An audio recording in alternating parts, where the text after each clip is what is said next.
Oi, meu povo, prosseguindo então com os crimes contra a liberdade pessoal. Entramos agora no artigo 148, sequestro e cárcere privado. É um crime que eu comento desde o penal 1, onde eu uso como exemplo de crime permanente. Então, sequestrar alguém é privar essa pessoa do direito de ir e vir, é privá-la da liberdade de locomoção. É um crime permanente no momento em que eu sequestro ela, consuma, desculpa.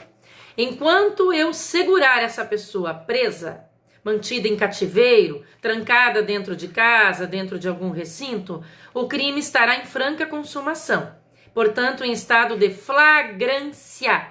Flagrante admite prisão em qualquer momento, mesmo sem mandato, e inclusive à noite ou de madrugada. Tá? Então é um crime que se consuma e a consumação permanece, se prolonga, se posterga, se protrai no tempo. Por quanto tempo? Depende quanto tempo a vítima ficar em cativeiro sequestrada. Horas, dias, semanas, meses, anos, depende. Cuidado para não confundir o 148 com o 159, que é o crime de extorsão mediante sequestro. Nesse delito também há o sequestro, só que ele tem um dolo específico, um especial fim de agir. Eu sequestro a vítima porque eu quero dinheiro, eu quero o preço do resgate. E no 148, sequestro e cárcere privado, o dolo é genérico. Sequestro por N motivos que a lei não impõe. Tá? Essa é a diferença do sequestro e cárcere privado para a extorsão mediante sequestro. O dolo específico no 159. No sequestro e cárcere privado, posso, por exemplo, sequestrar a pessoa, mantê-la em cativeiro, porque eu tenho ciúmes e não quero que ela saia na rua. Posso mantê-la em cárcere privado porque ela não quer mais ficar comigo, está terminando o relacionamento e eu não estou aceitando. Um exemplo disso, que foi considerado um dos maiores sequestros e cárceres privados do Brasil, foi o caso Eloá e Lindenberg, que ocorreu no ano de 2008, em que a menina, menor de idade, com 15 anos, não queria mais o relacionamento, o namoro com o Lindenberg, e ela terminou. Ele invadiu a residência dela, manteve ela e outros coleguinhas que estavam lá na casa em cárcere privado durante uma semana.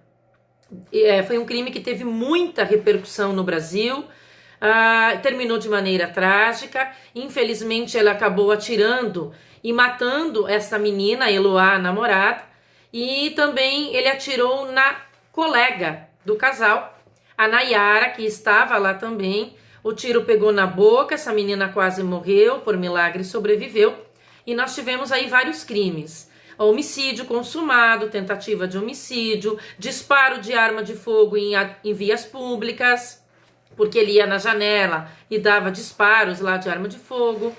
E tivemos vários sequestros e cárcere privado, porque ele manteve em sequestro a namorada, a amiga da namorada, mais 3 ou 4 colegas, depois ele acabou liberando. Enfim, esse é um exemplo que chamou muito a atenção do Brasil.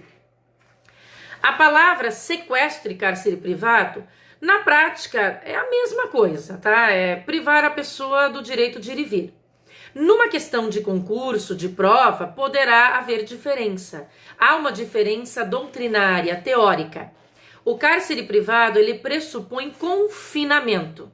É manter a pessoa presa num recinto fechado, como dentro de um quarto, no banheiro, no guarda-roupa, no porta-malas de um automóvel. Já o sequestro, ele não pressupõe esse confinamento, esse recinto fechado. Por exemplo, eu mantenho a pessoa presa dentro de uma fazenda ou numa praia deserta. Ela não está confinada. Ela pode andar tudo na fazenda ou nessa praia. Só que eu coloco capangas para vigiar e daquela porta da fazenda ela não sai. Ou daquele determinado território, daquela praia deserta, ela não sai.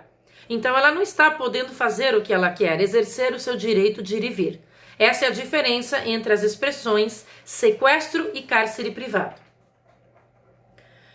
Seria isso então com relação ao sequestro e cárcere privado. Sim, ele é um delito subsidiário, Ou seja, nós poderemos ter outros crimes, como a extorsão mediante sequestro, como, por exemplo, subtração de incapazes, que é o artigo 249. Eu sequestro alguém, uma criança, por exemplo, de um hospital, porque eu quero integrá-la na minha família e adotá-la como se ela fosse meu filho. Com certeza vai ser também um crime, um outro crime de adoção ilegal, que é o artigo 242, tá? Mas o fato de eu raptar, pegar essa criança do hospital, que as pessoas falam sequestro, não é sequestro e cárcere privado. É subtração de incapazes, artigo 249. O próximo crime que eu passei para vocês é a redução à condição análoga de escravo, popularmente trabalho escravo, que é o artigo 149. Também é um crime permanente e é um crime próprio. Não é qualquer pessoa que pratica esse delito. Somente o patrão, o empregador ou o preposto, contra o ou os empregados. É um crime permanente, porque enquanto eu, digamos empregadora, estiver tratando os meus funcionários como se fossem escravos numa condição semelhante, o crime estará em franca consumação. E isso geralmente leva meses, anos, até alguém descobrir, denunciar, comunicar o crime, né? E a polícia pode chegar chegando, sem mandato, a qualquer hora do dia ou da noite, porque é uma situação de flagrante. É um crime também de forma vinculada. Eu não pratico esse delito como eu quero, né? Há as disposições no próprio artigo de como esse crime poderá ocorrer. Eu não preciso praticar todas as condutas tipificadas lá no 149. Pode ser pelo menos uma, mas eu tenho que fazer o que está descrito na lei, caso contrário, o fato é atípico. Então é um crime de forma vinculada. Na prática, geralmente o empregador pratica todas as condutas que estão lá. É um crime muito comum de ocorrer em fazendas, portanto na área rural, mas tem crescido assustadoramente na área urbana, onde nós temos ali grandes, não é pequena não, grandes empresas, grandes indústrias, com licença, perdão, a voz vai sumindo, grandes lojas de marcas famosas, inclusive marcas que nós usamos e que colocam funcionários para trabalhar numa qualidade de escravidão. É um regime de escravidão, né? Onde eles não têm carteira assinada, isso é utopia, portanto não têm os direitos trabalhistas, né? Não tem hora extra e eles costumam ficar muito além do que seria o normal, né, para uma pessoa trabalhar.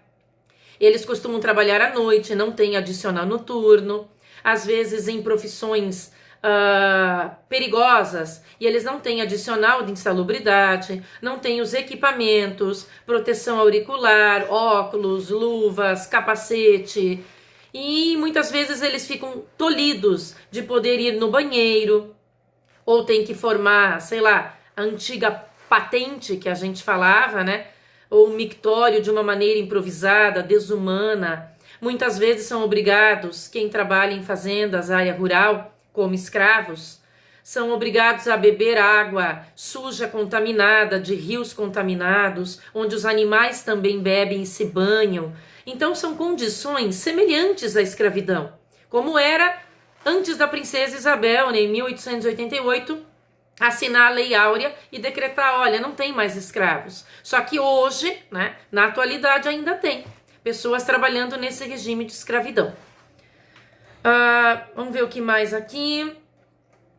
Seria isso, pessoal. Eu enviei para vocês alguns casos práticos ali. Eu vou estar postando também no material algumas matérias relacionadas ao trabalho escravo, porque é um crime muito importante. E talvez eu envie também a lista suja ou lista negra atualizada das empresas.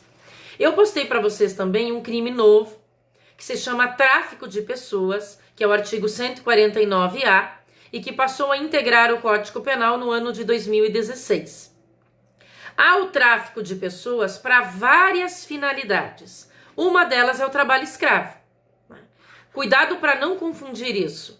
A diferença entre o 149 e o 149A é que o tráfico de pessoas, ele exige que eu utilize de violência ou grave ameaça ou abuso de poder ou fraude, o que não é exigido no 149. Também o 149A, ele é um crime comum, pode ser praticado por qualquer pessoa, diferente do 149, que é um crime próprio, só o empregador ou o preposto que cometem, tá? Eu vou estar fazendo um videozinho para explicar sobre o tráfico de pessoas.